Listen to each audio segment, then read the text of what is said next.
Assalamualaikum warahmatullahi wabarakatuh. Perkenalkan, nama saya Lingga Permatayu dari kelas A14 kelompok 1. Hari ini saya akan membagikan pengalaman pembelajaran modul 2 agenda 1 mengenai analisis isu kontemporer dan konflik kepentingan.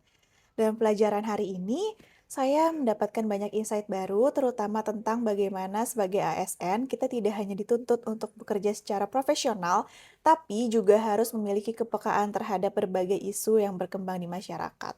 Selain itu, satu hal yang paling saya pelajari adalah tentang isu kontemporer, yaitu isu-isu yang sedang berkembang dan memiliki dampak langsung terhadap kehidupan masyarakat, seperti kemiskinan, ketimpangan sosial, ketimpangan pembangunan, dan juga tentang pelayanan publik. Dari sini saya jadi lebih sadar bahwa setiap pekerjaan yang kita lakukan, sekecil apapun sebenarnya punya kontribusi besar terhadap penyelesaian isu-isu tersebut. Selain itu, saya juga belajar tentang konflik kepentingan. Dari modul ini dijelaskan bahwa konflik kepentingan terjadi ketika seorang pejabat memiliki kepentingan pribadi yang bisa mempengaruhi keputusan yang diambil.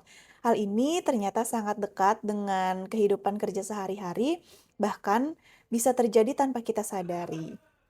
Saya jadi memahami bahwa konflik kepentingan itu tidak hanya bersifat nyata, tapi juga bisa bersifat potensial. Misalnya ketika ada hubungan keluarga, pertemanan, atau kepentingan pribadi yang bisa mempengaruhi objektivitas kita dalam bekerja.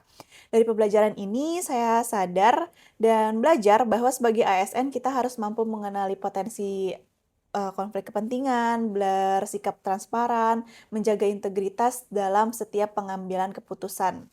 Dan yang paling berkesan untuk saya adalah bagaimana materi ini tidak hanya sekedar teori, tapi sangat relevan dengan kondisi nyata di lingkungan kerja, termasuk dalam pelayanan publik. Karena pada akhirnya kepercayaan masyarakat itu dibangun dari integritas kita sebagai ASN.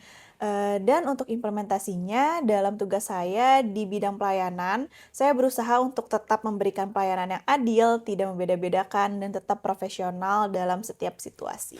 Melalui pembelajaran hari ini, saya semakin yakin bahwa menjadi ASN bukan hanya tentang bekerja, tetapi juga tentang menjaga amanah, integritas, dan kepercayaan publik.